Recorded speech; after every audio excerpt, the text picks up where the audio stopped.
Olá, pessoal! Bem-vindos a mais um episódio de Mil Crimes. Eu sou a Bruna, comigo hoje está a Jéssica. Oi, Jéssica. Olá, tudo bom, galera? E aí, meu povo, tudo bem? O único recado de hoje é como esse caso é francês, a gente vai assassinar os nomes. Porque, sério, tem muito nome estranho aí que a gente não sabe francês. Metade das letras você pronuncia e a outra metade você enfia a letra que nem tá ali, né? Então Sim. É isso, gente. Não corrige a gente, porque a gente sabe que tá errado. Já fica aí o aviso. Vocês sabem que a gente é especialista em assassinar outras línguas. É verdade. E, particularmente todas, porque nem inglês você manja direito, então assim... Nem português a gente fala certas coisas. Vem gente querer corrigir. Gente, sabe? É um podcast coloquial. Não é nada sério aqui, não. A gente fala assim mesmo. Mas é isso, né? Até português a gente mata um pouquinho.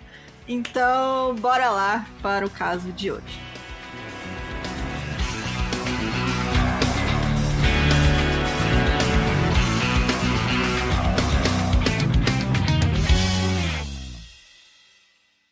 O Marcel André Henri Félix Petiot, ele nasceu em 17 de janeiro de 1897 em Auxerre. Provavelmente falei errado já o nome da cidade, que fica no norte da França. E, assim, desde cedo tem história sobre ele, porque ele realmente é uma figura, eu não sei como é que eu nunca tinha ouvido falar dele. Os vizinhos contam que desde muito novo ele fazia coisas muito estranhas e questionáveis, mas não dá pra ter certeza do quanto isso é verdade e quanto foi inventado depois que os crimes deles foram descobertos. Mas segundo esses vizinhos, desde criança o Marcel torturava e matava pequenos animais, e ele também era uma criança muito inteligente, mas solitária. Então os professores consideravam ele muito esperto e eles falavam que aos 5 anos ele conseguia ler como uma criança de aproximadamente 10 anos, mas apesar disso ele tinha uma atenção muito limitada. Ele também era precoce em relação a sexo e chegou a fazer uma proposta a outro menino que era seu colega para que fizesse sexo com ele. E em outra ocasião ele repassou fotos pornográficas aos colegas. E assim, muito novinho, né? Tipo, a gente... Até, né, a adolescente fazendo isso normal, né? Acontece. 10 anos de idade, sei lá, né? Ele era bem criança, já tava rolando essas coisas. Uhum. Algumas brincadeiras de Marcel eram perigosas e potencialmente fatais. Quando ele tinha 11 anos, ele roubou um revólver de seu pai e disparou durante uma aula de história. Em outra vez, ele encenou que estava no circo, colocou um dos colegas encostado em uma porta e atirou facas contra ele. Ou seja, né? Brincadeira saudável, né? Sim. Seus pais se preocupavam que estivesse algo errado com ele. Será? Então. Pois, além de aprontar tudo isso, o jovem Marcel ainda sofria convulsões e sonambulismo, além de urinar na cama. Ou seja, né, tipo, é aquele lance que a gente fala também muito novamente, né, uma grande ladainha sobre saúde mental, né, e tudo mais. E... né, se né, hoje não é levado muito a sério, imagina em 1912, né? Então, tipo, até os pais dele levaram ele, tá, mas naquela época também era limitado o que os médicos podiam fazer, né? Não tinha tanto conhecimento sobre, né, transtornos mesmo quando mentais. Há enfim, uma atenção maior, né, sobre a questão do transtorno mental, né, as pessoas levavam pro que chamava de manicômio, né? Exato. Que também é um lugar péssimo, né? Horroroso. Não era um lugar de cuidado, né? Um lugar de encarceramento, era um depósito, quase. Depósito de gente. Uhum. E outras vezes ele ensina... Enfim, acabei repetindo aqui, mas... a mãe do Marcel morreu em 1912 e seu pai conseguiu um emprego em uma cidade próxima, deixando ele para ser criado por sua tia. Marcel ficou com essa tia até o fim do ano, quando foi expulso da escola e voltou a morar com seu pai. Mais uma vez, ele foi expulso da escola e apenas terminou os estudos em 1915, depois de frequentar a academia especial em Paris. Ele não durava muito na escola. Ele tinha um irmão também, mas o irmão dele nunca aprontou nada, assim, levava uma vida normal. E aí, quando ele tinha 17 anos, o Marcel foi preso pela primeira vez depois de roubar uma caixa de correio. E aí ele foi acusado de roubo de correspondência e dano à propriedade pública, e o tribunal recomendou que ele passasse por uma avaliação psicológica. E aí o psiquiatra declarou que o Marcel, entre aspas, né, era um jovem anormal sofrendo de problemas pessoais e hereditários que limitam em grande parte a sua responsabilidade por seus atos. E foi o suficiente, então, para que as acusações fossem retiradas pelo juiz, que declarou que o acusado parece estar mentalmente doente. E aí, enquanto acontecia a Primeira Guerra Mundial, o Marcel, algumas fontes dizem que ele foi convocado, outras dizem que ele se voluntariou, né, para entrar para o exército, mas, enfim, ele entrou para a infantaria francesa em janeiro de 1916 e foi despachado para o fronte em novembro. E a gente sabe o quanto a Primeira Guerra, nossa, fudeu com muita gente, né, o psicológico, porque era um negócio horrível mesmo, os caras ficavam em trincheira por semanas a fio, né. Então, enquanto ele estava lutando no distrito de Aisne, 6 meses depois, ele foi intoxicado por gás e ferido por fragmentos de granada. Essas feridas cicatrizaram, mas ele apresentou sintomas de doença mental que o enviaram a uma série de clínicas e casas de repouso. Ou seja, né, começa também... quando a gente fala de clínica, casas de repouso, né, a gente fala sobre um desconhecimento também, né? O cara só ficava lá, nem recebia tratamento, era só pra ficar lá, né? Exatamente, não ter um tratamento, não ter, né, um cuidado, né? Uhum. Enfim. Então, isso só, na verdade, piora a questão da saúde mental da pessoa, né? Acusado de roubar cobertores do exército, ele foi preso em Orleans e depois transferido para uma ala psiquiátrica em Fleury-les-Aubrais. Os médicos diagnosticaram como sofrendo de desequilíbrio mental, neurastênia, depressão mental, melancolia, obsessões e fobias. Mais uma vez, eles o consideraram inocente por motivo de insanidade. Mas o diagnóstico de todos esses problemas não foi suficiente para liberá-lo do serviço militar. De volta ao fronte, em junho de 1918, Marcel prontamente sofreu um colapso nervoso e deu um tiro no próprio pé.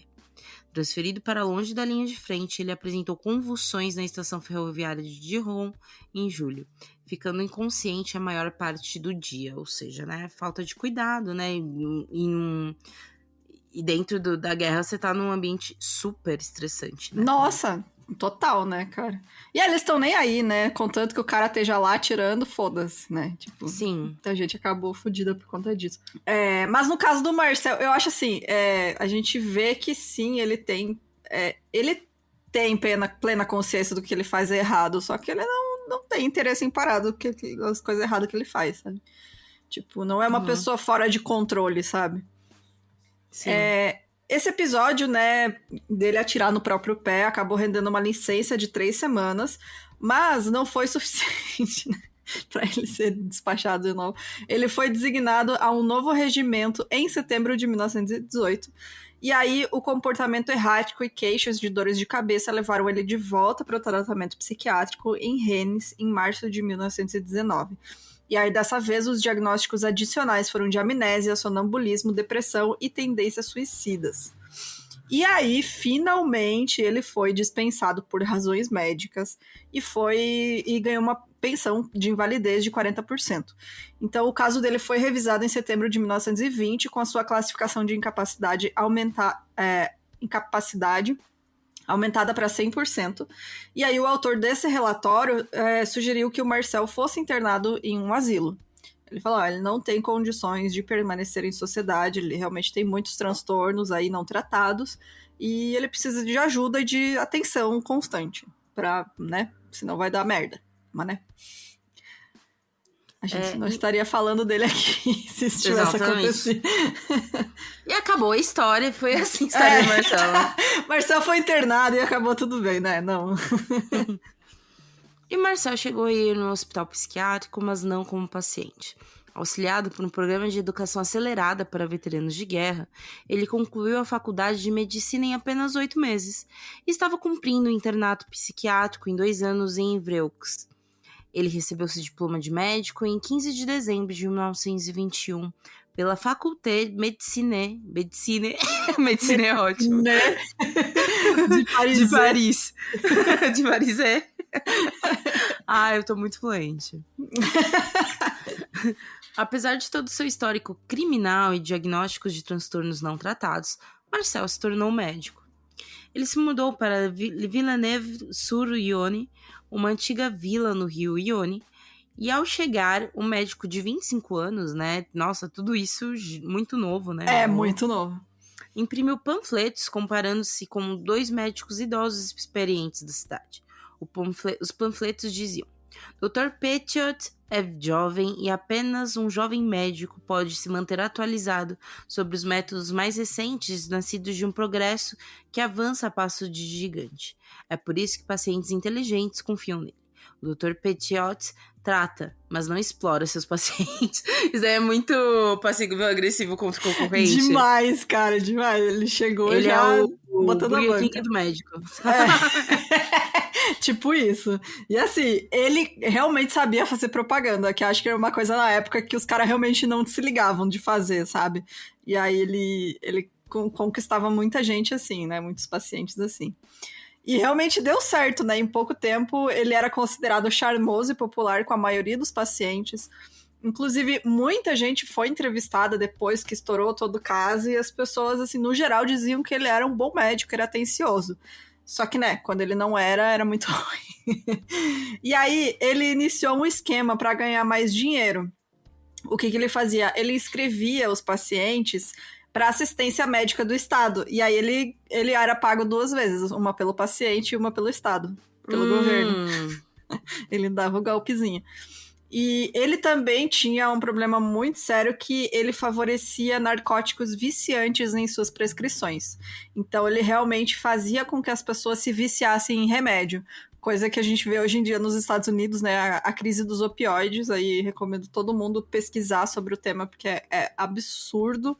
Mas é exatamente o que ele fazia, né? Você prescreve lá um negócio super aditivo pra pessoa e ela vai continuar voltando pra você pra pegar mais receita médica. E aí, quando o farmacêutico reclamou da dose quase fatal que ele prescreveu pra uma criança, o Marcel respondeu assim: que diferença isso faz pra você, afinal? Não é melhor acabar com essa criança que não faz nada no mundo a não ser importunar a mãe? Então, aí a gente vê que ele não tem, né, o código de ética dele da medicina não Isso não daí serve pra porra nenhuma. um cara que não tá em plena sanidade mental, né? Ele via pessoas como descartáveis, né? Tipo, ele não se importava. Com o dinheiro que ganhava, Marcel vivia de modo modesto e gastava todo o dinheiro apenas em seu carro esportivo, que dirigia de modo imprudente pelas estradas da cidade, claro, né? Causando inúmeros acidentes de trânsito.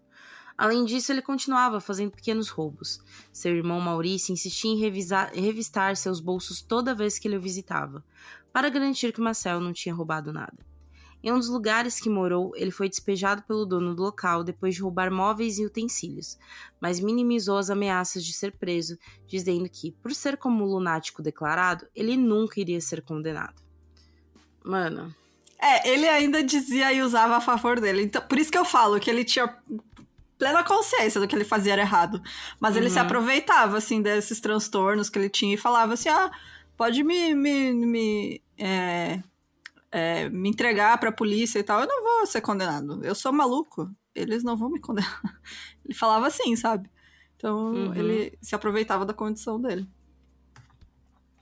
Em 1922, Marcel entrou em conflito com a Comissão de Reformas sobre as exigências de novos exames psiquiátricos para manter seus pagamentos por invalidez.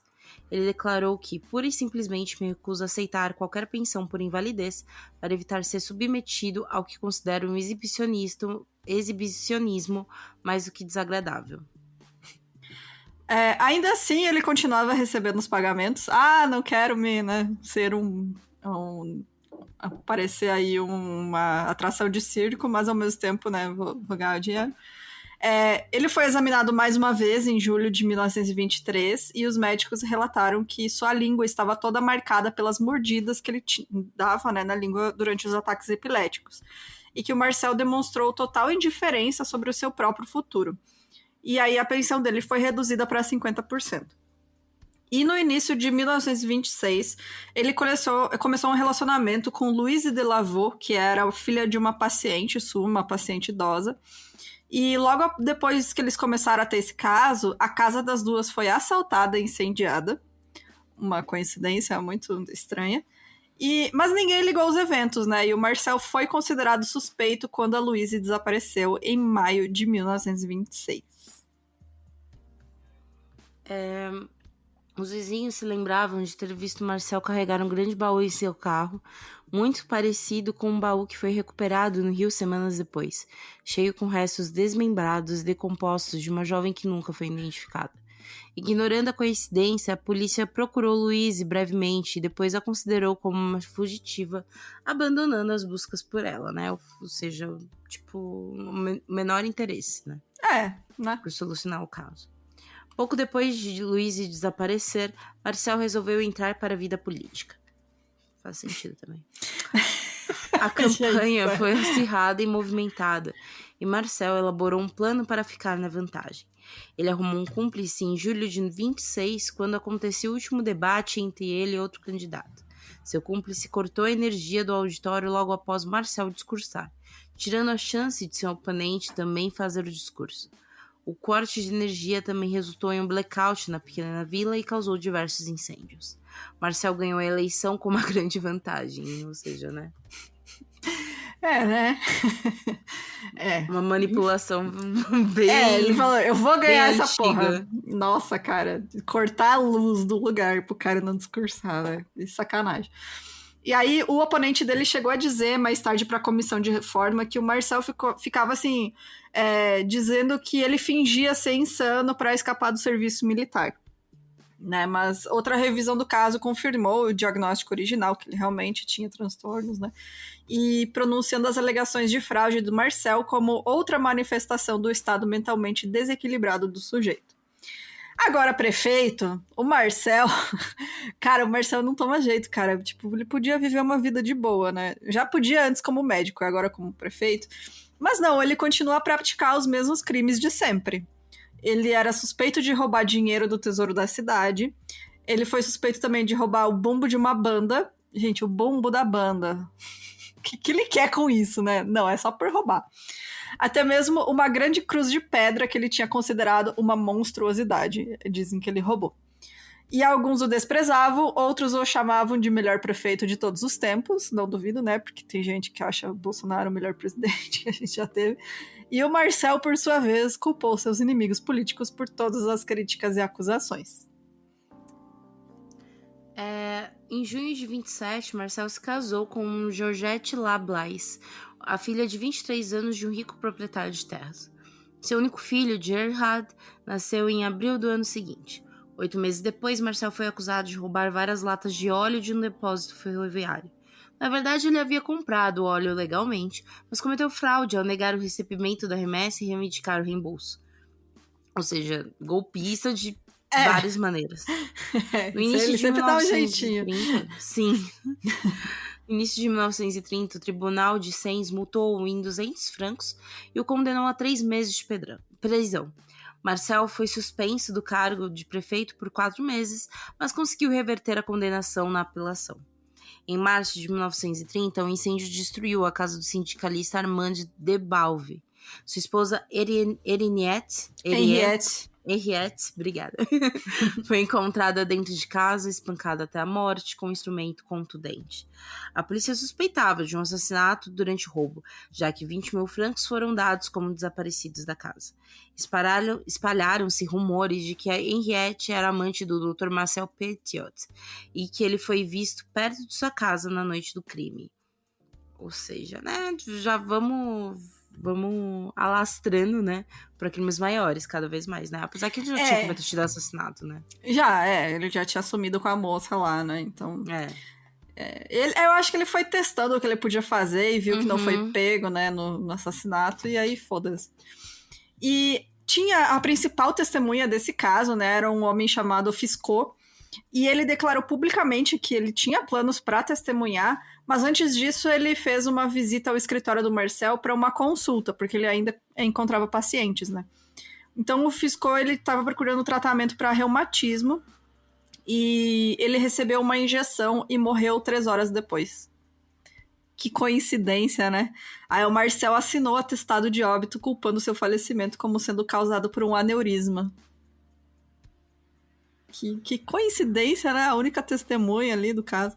Enfim, né? Durante os 16 meses seguintes, a prefeitura registrou inúmeras reclamações contra o prefeito Marcel, e a maioria envolvendo roubo ou irregularidades financeiras. Os promotores investigaram. Não é, tipo, é o prefeito apenas, né? Cara, não. Ele nem começou de baixo, né? Você é vereador, sei lá. Não, você é prefeito pra roubar tudo que eu quero. É foda, né? E os promotores investigaram e descobriram 38 pedidos de registro de estrangeiros e 2.890 francos em taxas que foram retidos na prefeitura sem nunca terem sido repassados às autoridades competentes. Então, assim, aonde dava pra roubar, ele roubava, né? Uhum. Marcel culpou seus secretários, mas ainda assim foi responsabilizado e suspenso novamente do cargo em agosto de 31. Ele renunciou no dia seguinte, o Conselho Municipal também renunciou em apoio, deixando muitos arquivos e serviços municipais em desordem. Ele teve o cargo de prefeito oficialmente revogado em setembro, mas decidiu continuar na vida pública. 5 semanas depois, Marcel venceu outra eleição como o mais jovem dos 34 conselheiros gerais do distrito de Yonne. Durante esse outro mandato, ele foi acusado de roubar energia elétrica em agosto de 32. Ele foi a julgamento por essa acusação no ano seguinte e sentenciado a 15 dias de prisão e multa de 300 francos. Marcel entrou com um recurso que se arrastou por cerca de 1 ano, mas acabou confirmando a condenação, porém suspendendo a pena de prisão e diminuindo sua multa para 100 francos. A condenação também fez com que ele perdesse sua cadeira no conselho, e Marcel se mudou com sua família para Paris em janeiro de 33. Aí ele já estava cansado da vida pública, né? Voltou a ser médico. E aí em Paris ele montou um consultório e ele mentia no currículo. Ele chegava a dizer que tinha trabalhado em um hospital psiquiátrico, que na verdade ele tinha sido paciente. Ele fazia propagandas exageradas de si mesmo e atraiu um grande número de pacientes que se consultavam com ele. Diziam até que ele tinha colocado uma placa na frente do consultório que tinha, tipo, indicações de gente super foda, sabe? Os outros médicos olharam e ficaram putos, falaram, não, isso é mentira, e daí conseguiram fazer com que ele tirasse a placa na frente da casa. Mas, ao mesmo tempo que a fama de bom médico crescia, também cresciam os rumores de suas atividades ilegais. Afinal, o Marcel sempre está atrás de um novo esquema, né? Então, os 2 maiores rumores que tinha nessa época eram de que ele fazia aborto, que, né, era ilegal na época na França, e o outro era de que ele fornecia drogas a dependentes químicos sob o pretexto de serem curas. Então, ali ele já estava traficando, né, drogas pesadas. Gente, da época. É um crime atrás do outro, né? Não, gente, nem chegou na pior parte ainda.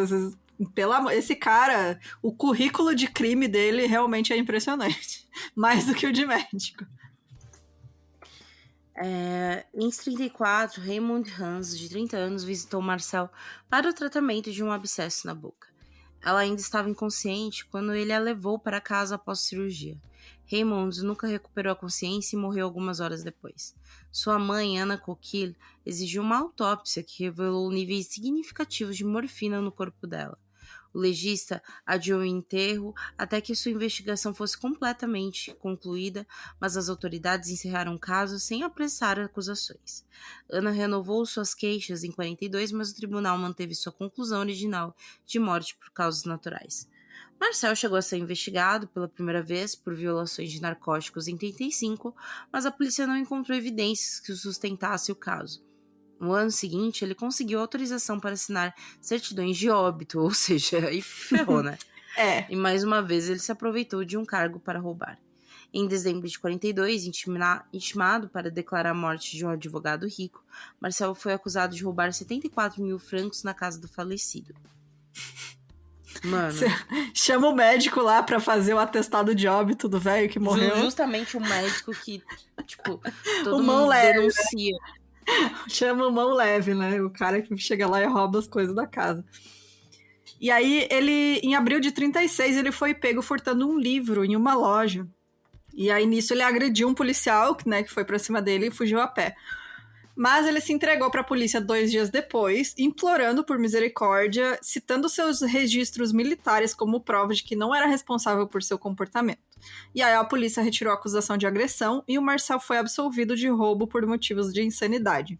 A esposa dele, a Georgette, ela conseguiu que ele fosse internado em um sanatório particular em agosto de 36. Mas ele mal tinha chegado nesse hospital e ele já estava pedindo para ser liberado. Ele dizia que tudo tinha sido apenas uma loucura momentânea, causada por estresse do trabalho. Ele falava assim, eu estou muito nervoso, eu estou estressado porque eu estou inventando uma máquina nova que vai sugar o ranho das pessoas. Eram umas coisas muito loucas, assim, ele dizia que ele estava inventando. E é por isso que ele estava nervoso, ele estava sempre inventando história. E aí o Dr. Hughes de Foursat, ele achou que o Marcel era cronicamente desequilibrado, mas ainda recomendou a sua liberação em setembro de 36.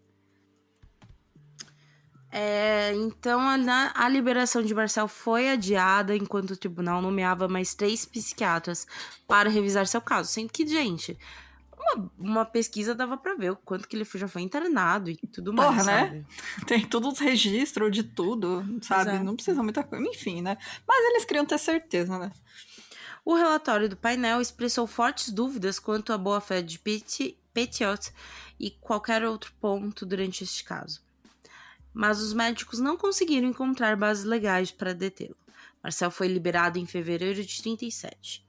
Resolvendo que daria um tempo em seus crimes mais óbvios para não ser pego de novo, Marcel ficou apenas com a sua negação de impostos entre 37 e 40, né? Um dos crimes o menor.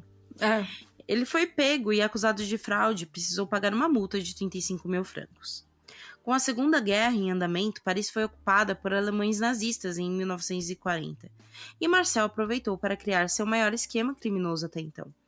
Ele até começou tudo fazendo algo bom e ajudando na resistência contra os nazistas. Mas com o tempo, sua ganância falou mais alto. Logo após a ocupação nazista de Paris, ele começou a fornecer atestados médicos falsos para franceses que eram recrutados para o trabalho escravo. E assim, ele, no começo, ele realmente ajudou algumas pessoas. E, sabe, ele podia ter feito umas coisas boas, assim, mas ele realmente não tava nem aí. Ele queria ganhar dinheiro e sei lá por quê, porque ele tinha dinheiro, cara. Isso que me deixa mais louca, sabe? Tipo. O lance, eu acho que talvez adrenalina pelo golpe. O roubo pelo roubo, sabe? Vou ver se eu consigo, sabe? Eu acho que realmente.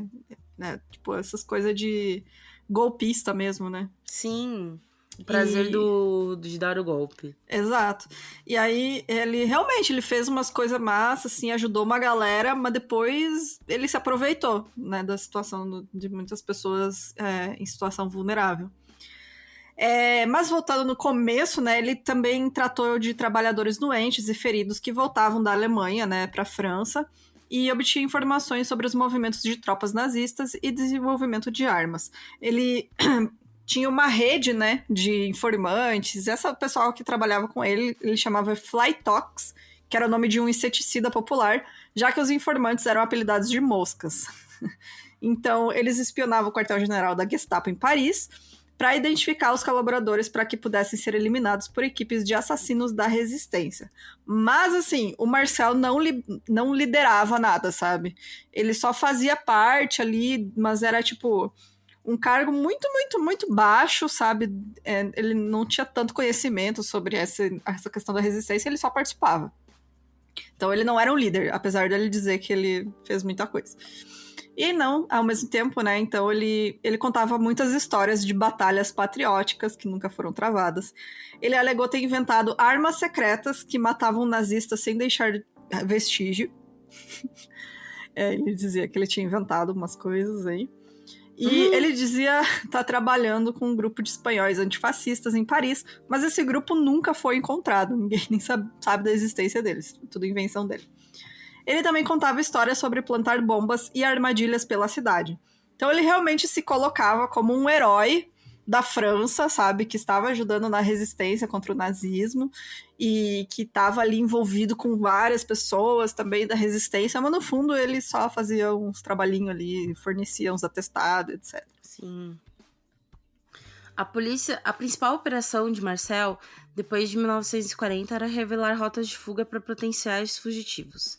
Ele recebia judeus, combatentes da resistência, criminosos e qualquer um que pudesse pagar seu preço de 25 mil francos por cabeça. Por essa quantia, Marcel prometia passagem segura para a América do Sul, completa com todos os documentos de viagem necessários. Em 1941, ele comprou uma casa na Rue Le Sueur, Rue Le Sueur, número 21, que virou seu centro de operações. Entre seus primeiros clientes para a rota de fuga estavam 2 cafetões, Joseph Hellcracks e Adrienne Estebetegay. Eu não sei também como pronunciar. Estebetegay, deve ser isso, não sei. Gente, também. Tem tanto acento nesse nome, enfim. Também não sei. Que recentemente também havia cometido assaltos à mão armada vestidos de agente da Gestapo. Por isso, eles estavam sendo procurados tanto pela polícia alemã quanto pela francesa. E precisavam fugir. Não tava bom pra nenhum do lado. Não. Eles procuraram os serviços de Marcel, que para seus clientes lícitos era conhecido como Dr. Eudine, em setembro de 42. E assim, esse preço de 25 mil francos por pessoa, né? Hoje em dia dá mais de 600 mil reais. Então era muito dinheiro, assim, era às vezes a economia da vida da pessoa, mas como, né, era isso ou morrer na mão dos nazistas, né, então as pessoas realmente desesperadas entregavam tudo que tinham, né, pra tentar fugir, porque não tinha como ficar lá, né. E aí o Joseph, né, o cafetão, e a amante dele, a Cláudia Chamoux, eles estavam acompanhados de outro casal chamado François Albertini e Annette Basset. Eles pagaram a taxa, né, de 25 mil francos por pessoa e desapareceram na casa da Rue Le Sueur. O Adrienne e a namorada dele também, a Gisele Rosny, seguiram em março de 43, também sem deixar nenhum rastro para trás. E aí, em abril de 43, os oficiais da Gestapo relataram muitas conversas em público sobre uma organização que organiza travessias clandestinas da fronteira espanhola por meio de passaportes argentinos falsificados. Os nazistas afirmavam que os viajantes viajam em navios neutros partindo de um porto em Portugal. Então, assim, já estava rolando uma conversa. Não, provavelmente não era só o Marcel que fazia isso, né? Mas ele estava ali incluído nessa conversa aí da galera nos bastidores e, né, no submundo ali da cidade, dizendo que tem gente fazendo esse serviço aí de ajudar a galera a fugir da cidade, da França, né? E aí tinha um agente da Gestapo, o Robert Jodcon. Ele chantageou um judeu francês chamado Ivan Dreyfus para se aproximar da tal rede de fuga clandestina, mas o Ivan desapareceu, assim como os outros, né, em maio de 43. Então ele deve ter pensado até, poxa, o cara conseguiu fugir, né? Mas na verdade, a gente vai ver que o que acontecia era, né, muito pior. Outros que recorreram ao serviço de Marcel incluíam Nelly Denise Rotin, uma recém-casada grávida que procurava fazer um aborto em julho de 41 e nunca mais foi vista. O Dr. Paul Leon Braugber era um judeu idoso que planejava fugir com sua esposa. Ele desapareceu sozinho de uma estação de metrô de Paris em junho de 42. Um mês depois, 3 judeus alemães, os Knellers, desapareceram após consultas com Marcel. Os seus restos mortais desmembrados foram descobertos no rio Sena em agosto.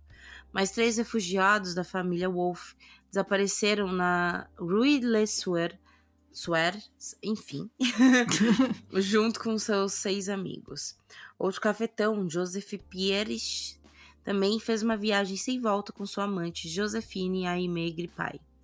Ou seja, do nada explodiu, né? Mano, muita gente sumindo. Muita gente. Mas aqui, e era guerra, né? Então não tinha, tipo, a Paris estava ocupada pelos nazistas, e aí, tipo, eles não tinham como saber, às vezes, a família, né? Se a pessoa realmente fugiu, se a pessoa foi capturada, se a pessoa tá morta, sabe? Então era muita confusão. Você imagina, né? Não tinha muito como saber o que aconteceu. E essas foram as vítimas que a polícia identificou posteriormente, mas não incluíram a contagem total de corpos. Então, numerosas vítimas desmembradas foram retiradas do Sena em 42 e 43, e os restos incluíam 9 cabeças, 4 coxas e vários outros pedaços mutilados. a polícia e os médicos legistas franceses eram incapazes de identificar a maioria das vítimas que eram encontradas, e os agentes da Gestapo estavam mais preocupados com judeus e combatentes da resistência conseguindo fugir em uma rota alternativa do que com os franceses sendo mortos. Então eles, estavam cagando e andando, né? Eles queriam pegar quem estava tecnicamente ajudando as pessoas a fugir e não resolver assassinato, né, das pessoas lá da região. O Marcel, ele anunciava esse serviço dele de forma tão descarada, ele realmente não se preocupava, que a rede dele, né, a Flytox, foi infiltrada no início de 43. Porque ele, além de tudo, ele era burro, né?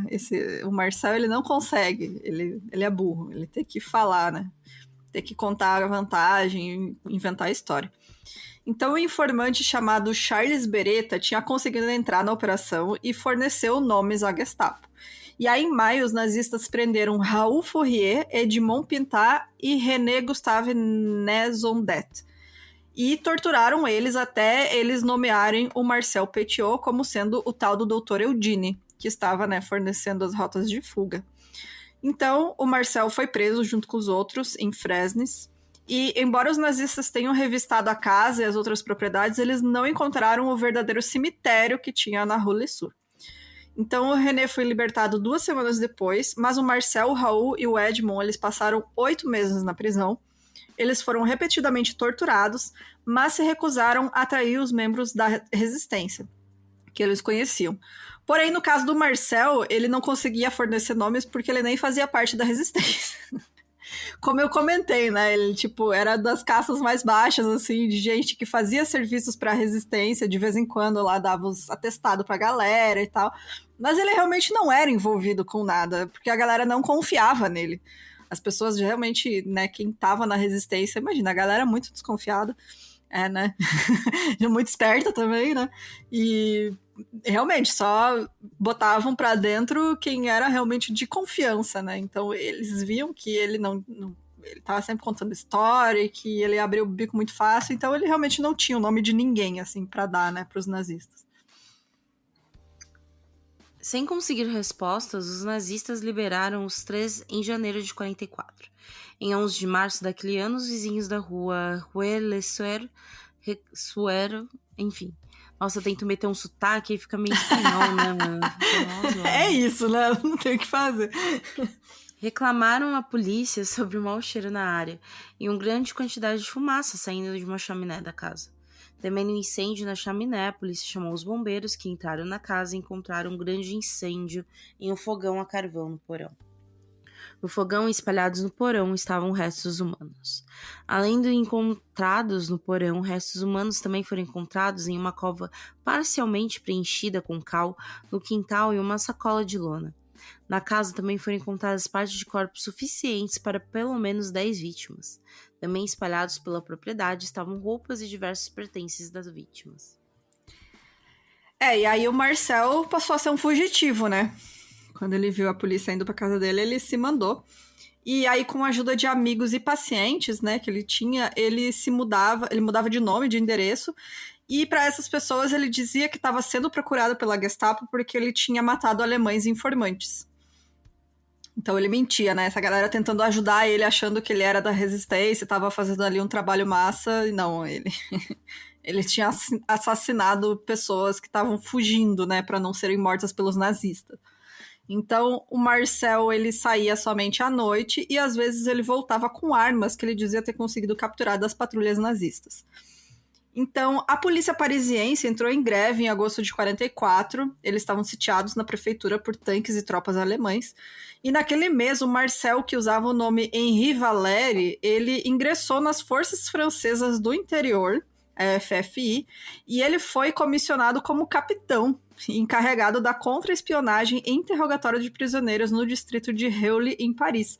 Então, a capital francesa foi libertada no mês seguinte, e aí ele estava ali, faceiro, né, sendo comandante, ali, capitão da tropinha dele. Uhum. Seu disfarce começou a ser revelado em setembro de... Foi quarta. Errei.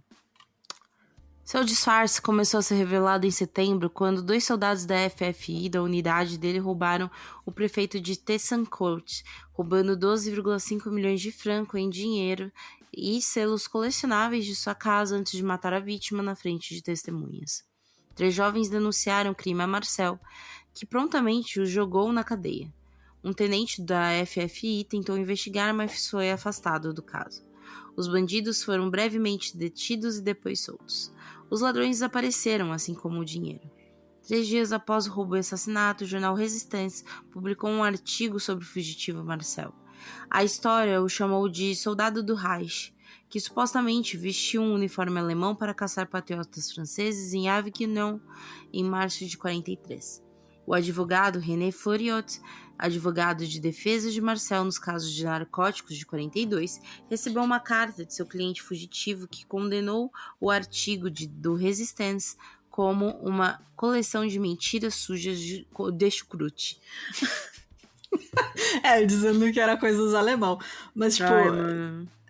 ele arrumou uns comparsas ali dos soldados dele e eles foram e roubaram um prefeito e mataram o velhinho, cara. E era um idosinho, assim. Então, tipo, toda vez que ele tem um cargo de confiança, ele aproveita pra roubar alguma coisa, né? Isso é o mais foda. E aí ele sempre consegue cúmplices, né? Em vários desses esquemas dele, ele tinha cúmplices. Inclusive, aí na morte dessas dezenas de pessoas que ele matou na casa dele, ele tinha também cúmplices, né? Que eram pessoas que ajudavam, que repassavam as coisas, né? Que ele conseguia, o dinheiro, enfim. E conseguiam mais clientes para ele, e etc. Essa carta, né, que ele mandou pro advogado, apenas confirmava que ele ainda estava em Paris, porque o jornal era de Paris, né? Mais uma vez o Marcel sendo burro. E as novas buscas por ele foram feitas, né? Em 31 de outubro, ele foi reconhecido e preso enquanto estava em uma estação de metrô. E ele carregava uma pistola, 31.700 francos em dinheiro e 50 documentos com 6 nomes diferentes. Então, ali, para o que precisasse, ele tinha uma nova identidade. O Marcel afirmava que ele era inocente, ele admitia que tinha matado algumas pessoas por ser parte da resistência, mas que essas pessoas seriam inimigas da França. Ele dizia que só ficou sabendo dos corpos encontrados em sua casa depois que ele tinha sido solto pelos nazistas e que eles teriam sido colocados lá pelos membros do seu esquema Fly Talks. Então ele passou um miguezão, né? Ele falou, não, eu não sei de corpo nenhum, que vocês estão doidos, eu nem fui eu, não sei de nada. Eu sou inocente. Quem eu matei é espião. Ele foi colocado no corredor da morte na prisão de Santé, enquanto as autoridades investigavam suas alegações. Mesmo considerando-se um herói, ele não tinha defensores na liderança de grupos de resistência reconhecidos. Alguns o conheciam como um parasita insignificante, uma fraude ou nem o conheciam. Outros grupos descritos em detalhes com Marcel provaram ser inexistentes. Nenhum registro sobreviveu de suas supostas incursões de bombardeios, assassinato de nazistas ou testes de suas várias armas secretas. Os promotores finalmente rejeitaram a história de Marcel e o acusaram de assassinar 27 pessoas por motivos financeiros. Ele havia conseguido cerca de 200 milhões de francos em dinheiro, ouro e joias que nunca foram recuperados. É muito dinheiro, gente. Muito dinheiro. Muito dinheiro. O julgamento do Marcel, então, começou em 18 de março de 46. Ele assumiu um papel ativo em sua própria defesa, apesar de ele ter advogado, mas, tipo, ele falava bastante. Ele provocava os juízes e promotores, ele ficava interrogando testemunhas e trocando piadas com os advogados. Então, ele realmente não estava levando aquilo nada a sério. Ele dizia que suas vítimas eram agentes duplos. No caso de uma vítima, que era o Joaquim Gushinov, o Marcel dizia que ele ainda estava vivo, mas que não tinham conseguido achar ele porque a América do Sul é um lugar muito grande. Mano, a audácia desse filho da puta, né, cara? E aí, para todos os assassinatos e sumiços, ele tinha uma desculpa pronta, né? E ele manteve essa postura de ser um herói até o fim. Que, nossa, ele estava ajudando na resistência e matando só quem estava ajudando os nazistas. Ele admitiu ter matado 19 das 27 vítimas encontradas na Rue Sul. E, segundo ele, né, eram todos alemães e colaboradores. E, é claro, né, os classificados entre os 63 inimigos da França que ele admitiu ter matado entre 40 e 45. Outros 44 não foram identificados, com Marcel dizendo ao tribunal: não preciso me justificar por assassinatos que não sou acusado de cometer. E aí, seu julgamento, dezenas de malas que foram encontradas em sua casa com pertences de suas vítimas foram empilhadas em uma das paredes do tribunal. E eu vou deixar essa foto no nosso Discord. Então, para você, o nosso Discord tem na descrição lá na bio do Insta, se você quiser entrar. Tem lá no nosso site também. E, cara, eles empilharam essas malas e é, tipo, mais alto da quase 2 pessoas, vai quase até o teto, sabe? É absurdo, assim, é uma imagem muito forte, assim, que só as malas, sabe, das pessoas. Sabe aquelas imagens que tem, tipo, de campo de concentração, que é só as alianças das pessoas que foram mortas? No caso dele é basicamente isso, é só as malas das pessoas que foram vítimas dele. E é uma pilha enorme de mala, assim, é bem, bem pesado mesmo. Então, vou deixar essa foto no Discord, que tem inclusive fotos dele na frente dessas malas e tal, porque tá bem atrás de onde ele ficou sentado durante o julgamento. O argumento do advogado de defesa, René Florielt, saudando Marcel como um herói da resistência, foi aplaudido de pé pela audiência do tribunal. Mas os juízes jurados tiveram uma visão muito diferente. Depois de deliberar por mais de 3 horas, o tribunal condenou Marcel e todas as suas 135 acusações, exceto por 9. Ele foi absolvido da morte de Nelly Denise Rotin, na verdade, mas foi considerado culpado em outros 26 assassinatos premeditados. Ele foi sentenciado à morte. Petiot estava programado para morrer no dia dos que seu recurso foi rejeitado, mas a guilhotina falhou aquela manhã e sua execução foi adiada. No dia 25 de maio, uma outra guilhotina portátil foi entregue na prisão, montada e pronta para execução, menos de 1 hora depois. Bizarro, né? Tipo, chama aí a guilhotina portátil. E os caras veio e montaram o negócio lá, né? Os franceses são foda mesmo. Com questão de guilhotina, eles não brincam, né? Tipo, não, traz a portátil. O Marcel, dizem aí os testemunhos de quem tava lá, né? Ele tava muito calmo. Inclusive, quando ele foi preso, né? Ele tava aguardando a execução, eles encontraram um frasquinho de alguma coisa na roupa dele. E os caras chegaram a achar, né? A polícia, que era veneno que ele ia tomar, mas na verdade era calmante. E, enfim, não tiraram, né? Mas ele permaneceu super calmo. Parecia assim, o Dr. Albert Paul, que estava, né, entre essas pessoas testemunhando a execução, ele disse que ele se movia assim, calmamente, como se estivesse entrando no escritório para uma consulta de rotina, sabe? O cara mantendo a postura dele, assim. E antes de ser amarrado à guilhotina, o Marcel alertou, né, para quem estava lá assistindo, dizendo: senhores, peço que não olhem, isso não vai ser muito bonito. Mano. Cara, sério, ele não levava nada a sério, nem a própria morte dele, ele levou a sério. Então, de acordo com as testemunhas, o Marcel estava sorrindo quando a sua cabeça caiu na cesta. Eu posso falar, obviamente, opinião tirada, fontes minha cabeça doida. Mas psicopatia pura, né, galera? Eu acho também. Porque, sabe, diziam isso, né, que ele era muito frio e que ele realmente não tinha a reação, assim, que se espera, né, de uma pessoa quando é presa. Nem com aquelas vezes que caçaram o cargo dele, enfim, né, que ele foi preso, que ele foi expulso de não sei de onde. Ele nunca reagia. E pra ele tava tudo bem, assim. E eu acho que isso é tão ruim quanto a pessoa entrar num surto psicótico, né? Tipo, você não reagir também é sinal de que tem algo errado, né? Porque o normal é a gente, né, responder aos estímulos que a gente tem. E aí, porra, nem na própria morte dele, sabe? O cara tá, sei lá, no julgamento dele também, ele não levava nada a sério. Ele realmente não se importava, assim. Então, eu também acho que é sinal de psicopatia, de alguma coisa assim. E ele tinha 49 anos quando ele foi executado. Então, Mano, novo ainda também. Super novo. Sim, ele começou muito cedo também, né? Mas super novo. E... enfim, né, cara, ele ficou conhecido depois como o Dr. Satã, justamente, né, por todos esses casos. Porque aí depois que ele foi ao julgamento que as pessoas começaram a se ligar, poxa, olha só, quanta gente que ele atendeu que morreu, sabe? Em circunstâncias estranhas. Tipo, a mulher que foi lá fazer o aborto com ele e morreu, sabe? A outro cara que foi tratar um abscesso na boca.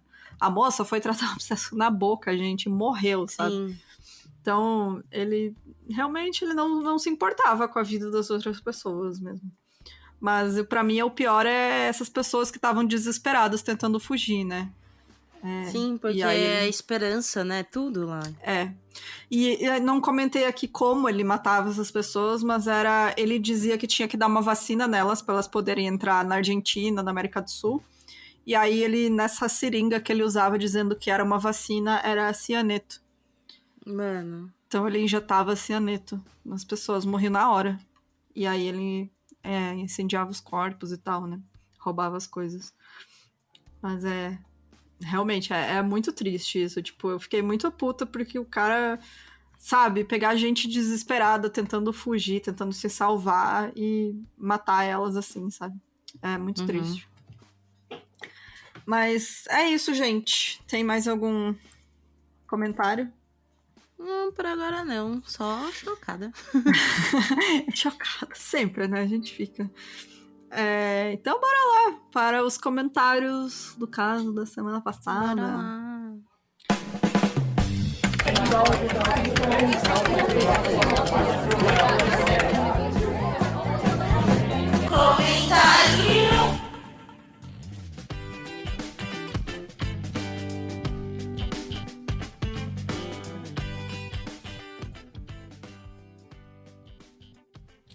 Semana passada que a gente falou da Beth, todo mundo ficou do lado da Beth. Eu amei, gente, os comentários. Foi muito bom. Você quer começar? Posso começar. Que mais? Deixa eu ver aqui, peraí, que eu vou dar uma olhadinha por cima. Primeiro, o comentário que eu imaginei logo que ainda bem que teve, que era Beth. O meu também é Beth. Que o Bento mandou. Quem não sabe, aí procura o Trote da Beth, gente, no YouTube. É um áudio antigaço na internet, né? Nossa. Mas agora o comentário mais sério da Thaís Antonioli. Agora que eu li que ela falou assim, será que eu vou... é isso mesmo, então beleza. É que teve um comentário que eu vi que a pessoa falou, não leia o comentário, aí eu fico de olho. A Thaís Antonioli falou, quando eu conheci o podcast, mais gente, que falação, bora. Eu depois de 3 episódios. É isso mesmo, Fabi, concordo. Eu depois de maratonar tudo. Será que elas vão ler meu comentário? Vocês são demais, melhor descoberta do ano. Ai, obrigada, Thaís. E lemos o seu comentário. Lemos o seu comentário. Ai, adoro quando a pessoa se entrega, né? Não, e é assim, eu acho muito admirável quem ouve nosso podcast e, tipo, insiste nele. Porque eu sou uma pessoa que ouve podcast. Se eu não gosto, cara. Não gosto, vixi. Não vou nem fuder. A não ser que, tipo, tem algum amigo que fala, ai, mas vê isso, sabe? Eu não sei, esteja alguém falando, vou ver que é bom, sabe? Para de ser chata. Eu no máximo uns 2, assim, vou escutar um podcast novo, que eu nunca ouvi, né? Eu escuto uns 2 episódios, assim. Um que seja mais novo e um lá pro meio, pra eu ter uma ideia, mais ou menos, né? De como é que é a dinâmica do podcast. Se eu não gosto, eu realmente não continuo. Eu só abandono, assim, nem, sabe? Não é pra mim, não sou o público. Então, parabéns pra quem insiste, porque eu sei como é que é. Eu não insisto. Muito obrigada a quem insiste. Vou ler o comentário da Tainã, desculpa, que eu abri aqui e apareceu o acento. Então, a Tainã, ela disse, meninas, fiquei tipo assim, bem feito. Bem feito pra ele e pra Linda também. Super entendo o que motivou ela. Também não teria remorso. Imaginei ela trabalhando fora, arrumando a casa, e o bonito só reclamando. Também imaginei que pra ela mudar tanto quando ele estava perto, a pressão era gigantesca nela. Então, eu estou com ela. E é como a gente viu, na época também rolou isso, né? Das mulheres se identificando com a Beth, né? Dizendo que uma situação dessas, realmente, tipo, só quem passou, sabe, pra entender e tal. Enfim, né? Deixa eu ver aqui. A Paula Peixoto falou: colocando o 1001 em dia depois de ter minha bebê. Ela nasceu no aniversário da Bruna. Aê! Mais uma no Dia das Crianças. Exatamente. Dar 2 presentes pra neném, tá? Eu ganhava 2 presentes. Fui uma criança feliz. Ouço enquanto amamento e coloco pra dormir. Vocês estão participando da criação da minha filha. Ai, eu amei. Já tem 2 Eu Baby amei. 1001, né? Já é O bom é que por enquanto ela não entende. Dá pra você ouvir com ela ali tranquilo. Exatamente. Gente, os Baby 1001, eles têm, ó, quando eles forem completarem 18 anos, eles vão ganhar aí o selinho de apoiador de graça. Exatamente. Se a gente existir até lá, né? Daqui 18 gente, anos, né? Vocês cobrem a gente. Mas eu adoro, gente, vocês acompanhando a gente e os nenes juntos. Sim, e ela falou: obrigada pela companhia, meninas. Imagina, a gente fica muito feliz com isso. Parabéns pelo baby. Parabéns. Deixa eu ver aqui um comentário aqui, que é bem isso. A Lari. A Larissa falou que disse assim, que eu falando, né? Foi errado o que ela fez sobre as roupas garrafas, sem convicção nenhuma. Gente, botou fogo nas roupas do cara. É isso, né? Um homem enlouquecendo uma mulher ainda atual. É isso, gente. É errado, mas, né? Não tira a razão dela de ter feito o que ela fez. Deixa eu ver aqui. A Gabriela Nascimento falou assim: esse caso é uma lição de como a misoginia funciona. Desde o momento que a Beth é doutrinada a ser apoio para seu marido, mesmo que isso significa a deteriorização de seus sonhos. O momento em que seus sacrifícios e trabalho como mãe e dona de casa, e até trabalhadora, mesmo sendo minimizados. Até o momento em que a justiça a considera um perigo para a sociedade, mesmo que o crime que ela tenha cometido não tenha chance de reincidência, pois foi um caso isolado causado por anos de abuso e descaso. Sim, é bem isso mesmo. Tipo, ela vive... É isso, né? Você tem uma base, você tem um script do que é uma vida, né? Uhum. Ela segue esse script de maneira incrível, né? Ela trabalha pra isso. Ela não liga de, por exemplo, em nenhum momento ela tenta, sei lá, ser mais que o marido, por exemplo. Aparecer mais que o marido, sabe? Ela sempre se coloca no lugar de como uma mulher deve se estar, né? Aquele lance. E ela mesma falava, né? Que, tipo, pra ela sempre foi o nós, né? Tipo, tudo que ela fazia era pela família. E pra ele, era só ele. Então, tipo, tá aí uma relação desigual, né? É muito complicado isso. E eu vou terminar, então, com o comentário da Jéssica. A Jéssica, eu adorei. Ela falou assim: eu tava na terapia e a terapeuta anotando tudo que eu falava. No final da sessão, a gente se despediu e ela perguntou se eu gostava de ouvir algo pra me distrair. E eu falei que gostava de ouvir podcasts sobre true crime, que era crimes reais e serial killers. Ela pegou o caderno que já tinha fechado e começou a anotar o que eu tava falando. Ela disse que achava que eu ouvia fofoca e afins, porque era o que ela escutava porque era o que ela escutava. Quando eu falei sobre crimes, ela disse: você consegue dormir ouvindo? Eu disse que sim, e ela me olhou com a cara mais de tacho que eu já vi. Enfim, pelo menos fiz jabá do 1001 Crimes e que uma das hosts tem o mesmo nome que eu. Ai, eu adorei. Chorar. A chorar gente, na psicóloga. é o momento, assim. Tipo, inclusive, agora já que vocês estão falando, eu vou entrar aqui no Zen Club, que eu esqueci de marcar minha terapia faz 3 semanas. Mais importante é que que eu também, no começo, eu demorei. Cara, parecia que eu falei sobre minha família, sobre, sabe? Coisas que eu não gosto de falar sobre, mas demorei horrores pra eu falar que um dos meus trampos era ser host agora de True Crime, sabe? Uhum. E, tipo, escrever sobre True Crime e gostar de falar sobre isso e ver sobre isso. Então, ela achou divertido também, sabe? Mas eu fiquei, mano, essa mulher vai achar que tem problemas. Porque ela já sabe que eu tenho. Ela vai falar, nossa, é pior do que eu pensei. Né? E o pior é que você, tipo, quando a gente começa a consumir True Crime, sei lá, a Bruna viu quando ela tava aqui em casa. A gente deixa rolando, eu deixo às vezes rolando True Crime e fico trabalhando, sabe? Fico fazendo minhas coisas. Aí às vezes eu falo, nossa, esse caso é bom, vou anotar pra gente. Vou anotar pra gente pesquisar mais. Exatamente. Mas, gente, eu, assim, nem estressa, porque psicólogo é isso, eles estão acostumados, né, gente? Mas, tanto a minha psicóloga, agora eu parei um pouco com a terapia, porque, né, ela teve que parar por coisas pessoais, e agora ela tá voltando, eu vou voltar no que vem também. Beijo, Bruna, me achará. E aí, ela era nossa ouvinte, é a nossa ouvinte ainda, né? E aí é muito doido isso, né, que, tipo... Pelo menos, né, a minha psicóloga não acha que eu sou doida, né, de fazer o que eu faço. Mas, gente, eles entendem. Se não entendem, troca de psicólogo. Sim, é verdade. Eles não vão é te porque entender. você consome esse tipo de conteúdo que você tem algum probleminha, não. Mas é isso, gente. Tem mais alguma coisa? Tava lendo outras coisas aqui e me perdi. Gente, apoiem a gente, por favor. A gente ainda precisa do seu apoio, tá? Pra continuar crescendo o podcast. Por favor, gente, é muito importante que vocês apoiem a gente. E, obviamente, a gente tá muito feliz com o Spotify apoiando a gente, né?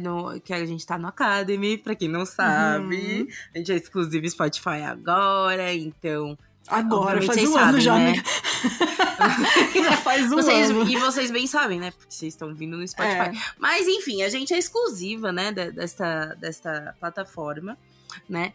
Mas, ainda assim, a gente precisa de apoio, né? A gente não tá milionária, gente. A gente tem mais gasto do que tinha antes. Então, exatamente. Tem problema. Então, é importante o apoio pra gente se dedicar com mais afinco, comprar material, a gente pagar o nosso DJ vulgo Mica, que tá aí, ó, comprando musiquinhas e fazendo cortes de coisas que você só vai ouvir se você fazer parte. E apoiar a gente. E apoiar a gente, né? Exatamente. Eu falo muita besteira, a gente fala muita besteira. Então, é isso, tá? E além de apoiar, vocês vão participar no nosso Discord, ouvir as gravações, né?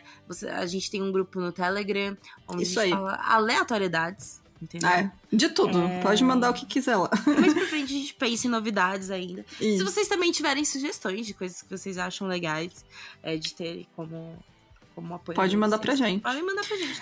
E fiquem atentos que a gente vai ter sorteio de final de ano agora no nosso Insta. Então, provavelmente na semana que vem a gente já vai ter definido o que é o sorteio e tal, e aí a gente vai lançar lá no Insta. E aí, semana que vem também a gente já vai ter certinho o nosso período, né, de recesso também de fim de ano. Eu justo que vocês vão ficar sem episódios novos pra ouvir.